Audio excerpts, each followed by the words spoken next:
lot of you guys have been asking for more content, I thought the first webinar was pretty comprehensive, but I'm going to really kind of reiterate the core order of operations for solar and really any service-based business. This is how we're generating over 230 installs year over year for a solar installer in the US, where we built their solar program from the ground up.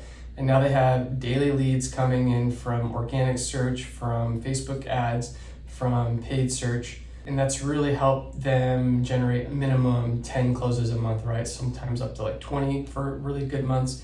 And this is really adaptable, right? They've been able to pivot the same type of structure and machine to obviously the newer nuances of how solar changes, right? And so this is really relevant for Canada, US, and really any service-based business. So I'm gonna kind of go over what really works and why this is so important.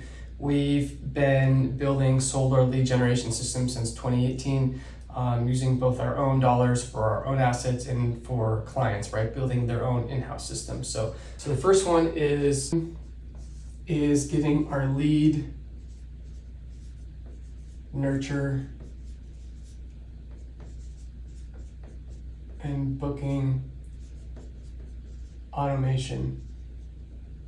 So we're using Go High Level for this, but it's really, really important that when we're driving leads in the door, we have an easy way for customers to book calls, whether it's self-book, and if they don't self-book, they're being reminded to book. And then we're also trying to provide any sort of value before that call, right? To really start to prep them, educate them further on what to expect. So kind of in this initial apparatus, we also have our thank you page to educate. So that's where we'll have, like a webinar video, right? A short little webinar video, just prepping them for what to expect on the initial solar discovery call to remind them to upload their bill. And so that also kind of feeds into these reminders, right? So as soon as they do self-book, we're reminding them of that appointment, and we give them the option to upload their bill, whether it be through the form that we provide or through text, email, what have you. And so again, this is relevant for any service-based business, right? If you need specific homework from the lead before that initial consultation or discovery call. And so we have our webinar, and then we have our AI setters. So this is a really crucial component to ensure no lead falls through the cracks, and conversely, you're not having to pay your setters, a lot of hours to follow up with leads individually. So we have it set up kind of at the first baseline for whoever isn't booked after 7 days after following up. We have the AI go out and message them, right, to say, hey, we saw you filled out a solar quote request. Are you still interested in getting a quote? So this really helps save tons of hours and helps surfaces a lot of leads who may have kind of fallen off or lost interest after they initially fill out the form, but we have this AI follow up with them, remind them of the value of the proposal and that initial discovery call. So this is really also part of this lead nurture automation. And also, it's also really helpful for, say you're a busy business owner and you're on the job and you don't always have time to pick up the phone. So this is a really easy way to kind of help field leads who come in, maybe you missed call. You can have the AI setter text them and say, hey, sorry I missed your call. Can we book you in for a time to get a quote or an estimate, right? So this is also included in this kind of first lead nurture automation system. Then kind of delving outside a bit of the kind of lead nurture. So let me recap. We have our lead nurture booking automation, where we have really good looking surveys that capture the lead. As soon as they fill out the form, we're presenting the option for them to self-book. If they don't self-book, they go into a pathway to remind them to book. If they do book the call with you, then we go into a pathway to remind them to upload their bill before that call. So that's kind of in the apparatus one. Then we have AI setters, also kind of, you could refer it as database reactivation, where we're texting leads who don't self-book after a certain period of time. Or you can even deploy this to have them follow up with the lead as soon as possible. And then finally, we have our Google review system. So this is all the same apparatus, right? So this is maybe going to tack on later once we're having completed customers go through the entire stage, but just know it's all part of this initial build out, our Google review system. And then also, of course, we have an avenue for some of our newsletters.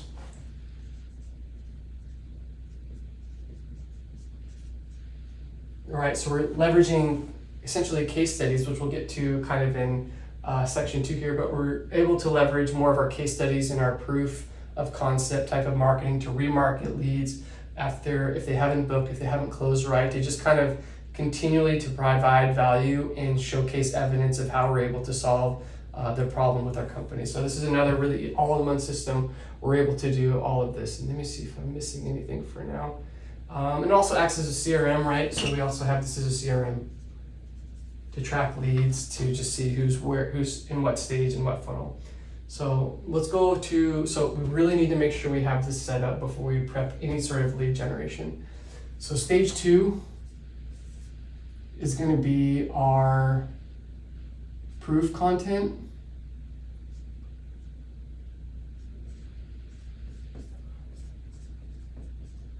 Proof content plus conversion tracking.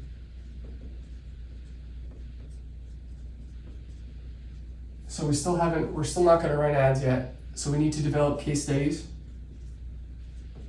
to show proof of concept of how we solve problems. So in solar, for example, it's very easy to break down the financial journey of a homeowner, right? We can show their before electric bill, we can show their after electric bill, and break down how those savings compound into a critical savings vehicle for this homeowner, right? So we can show graphs on their cumulative savings, on the graph of what the opportunity cost would have been had they not gone solar. So there's all different kinds of ways that we can reconfigure these case studies into various pieces of content. And so we're typically starting out with kind of 2 core pieces of content, really kind of a 1 minute 30 video that's going to explain the value of solar with some kind of urgency levers in place, like the rising rate of electricity, right, versus the opportunity cost of not going solar. So we're able to kind of tell this visually in a video by using these case studies and referencing real examples. We can feed these case studies back into the newsletters. So you can see case studies. So we can feed these case studies into videos, ads, and this can also be deployed on our organic posts. So while we're talking about organic posts, truthfully, these don't really move the needle for generating leads. If you're posting every single day for months on end, then yeah, maybe you'll start to break into that organic algorithm push. But for just pure savings and just your kind of getting timeline of revenue in the door, we're really going to prioritize these kind of case studies for videos, for ads, and then we can also kind of populate your organic posts just while we're there, right? So we'll kind of use this tool to automatically schedule. You can schedule organic posts. So this will give us a nice little baseline. If people see our ad on Instagram, for example, they want to check out your profile and they can see it's kind of somewhat active. So that's where we're leveraging the system to kind of get our baseline of organic posts up and running, just to kind of look visually legitimate, right? But again, they're not going to be huge leads drivers, like I said, because you really have to post consistently and hammer that to get into that sort of algorithm. So this is where we're leveraging these videos. So say we create these videos based on these case studies. Now we can push these into our TikTok or YouTube Shorts. We can post it, obviously, schedule on the Facebook as Instagram. So this all kind of helps build our house, right, as we slowly work toward utilizing these campaigns. So we have our proof of content and conversion tracking. So again, you can use, we're using example bills for solar, proposals. So we can also feed this into more of our video ad content, into our retargeting content that really kind of focus on, again, the case study element of it. And so lastly, we also need to set up our conversion tracking. So the Facebook conversions API, and then we have the Google Ads enhanced conversions. So we're going to set these up on, I would like to use as an analogy, the race fuel setup. There's a correct way to do this via server-side tracking.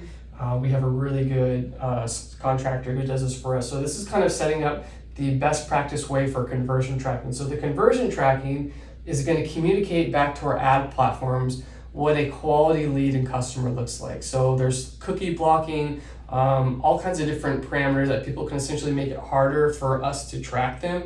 But when you have this set up on the server side, Facebook Conversions API for your Facebook ads, Meta ads, and then you have your Google enhanced conversions, it's just a technical jargon for making our campaigns more efficient and more productive by just being able to communicate better data back to these platforms, right? So this is going to be a huge core order of operation before we begin to run ads. So to recap, we have our lead nurture automation to assemble, book leads, remind them of appointments, allow them to upload bills.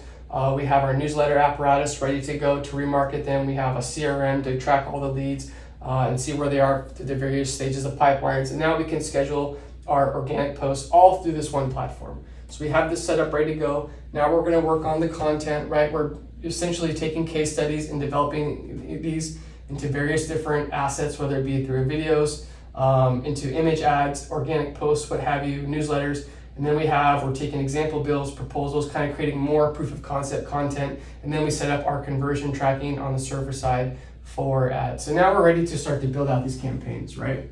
Now we're finally ready. So the first campaign we really like to prioritize, especially in solar, is getting Google Ads up and running.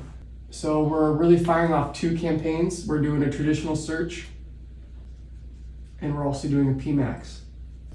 So that's where having these videos will really help feed PMAX, and it will give your YouTube channel some organic lift as well. So we have Google Ads firing, we have our Google Ads conversion tracking. We have really good templates on understanding what ad groups and keywords to prioritize to generate solar leads, right? So we've built dozens and dozens of these solar campaigns. So we have a really good idea and baseline of what types of campaigns, landing pages, etc. So we obviously, landing pages is something we can probably touch on later, but that's a whole endeavor of itself. But just think of the landing page is really, again, communicating more of the financial proof of concept where we can leverage the case studies, we can leverage example bills, proposals, graphs, really, again, to communicate the investment of solar and how that compounds over time. And that's where we can kind of explain ideas like net metering, any sort of tax credits that may be available, any sort of specific financial program or rebate for your particular area or province.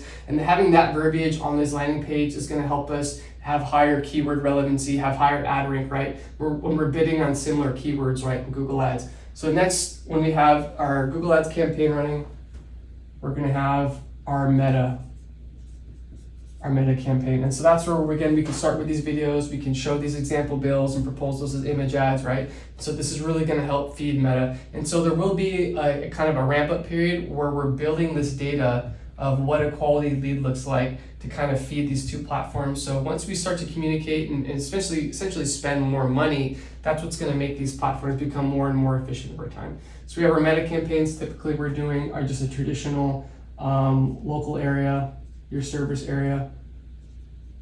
And then we're going to eventually tap on a retargeting campaign. So this is going to help us retarget all of our Google Ads traffic who don't convert to a lead, and we can kind of capture more eyeballs that way and just make our overall spend more efficient when we have this retargeting campaign going on. Lastly, we're going to start to work on organic search or local SEO, and now more popular AI SEO, right? So people are going to start to conduct searches, and this also includes maps, right? So the core idea behind organic search is we need to make our website an encyclopedic resource for all things solar, all things your region, or for another service, all things your service, all things your region. So in solar, we have a very clear idea of what are going to be the core organic lead driver pages. These are initially going to be about incentives. So having a very comprehensive page about solar incentives in your particular area. Then we can also craft location pages. Then we can also leverage these case studies as blog posts, right, to help curate and give us that topical authority with actual valuable information that the user can read, engage with, and understand, okay, this is why I need to generate a quote request or get an estimate from these guys. So it all kind of builds into the search algorithms to rank us higher, then of course to get them to actually convert. But on the map side, it's a bit more kind of link heavy. So depending on how competitive your particular area is, all SEO is just a combination of content and links. So for very low competitive keywords or low competitive area, oftentimes we can start to rank with just what we call on-page SEO, or going through the website, outfitting it with the technical requirements, so search engines and spiders and indexers understand what the website's about. So we're doing kind of the under the hood stuff. Then we're doing the topical elements, right? We're building out a robust set of pages that communicate the types of services we provide.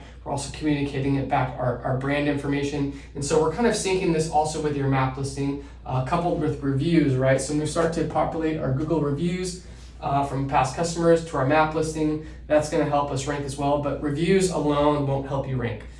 You've probably seen random listings up there that are outranking others that have tons of reviews. So that's kind of this three-pronged approach for local SEO, for our on-page, our off-page with links, and there's some technical stuff we're doing use here for maps combined with some reviews, and also some more kind of technical implementations on the website on how to start to rank for search engines or for AI search engines and how to cater to their specific algorithms. But that's really kind of the core order of operations, right? So I'll leave it at that. I'm trying to think if there's anything else I'm missing. There's a lot we could go into here, but I would say, again, the biggest thing that we need to really make sure we have is our lead nurture booking automation, and then having really good proof of concept content. Because if we can out educate our competitors, that's going to drive us advantages in the bidding algorithms. That's going to drive us advantages in just overall cheaper impressions and higher conversions when we can just out educate them. So that's really the core idea. I want you guys to walk away with this is, customers are going to inevitably doubt what they see online, right? There's just too many other bad actors that have made that a reality. So we need to out-educate them with proof and showcase why our particular service provides them with a return on investment. So so I'll show some more examples too, but this is kind of the core order of operations, and I'll leave it at that. Please let me know if you guys have any questions. Thank you.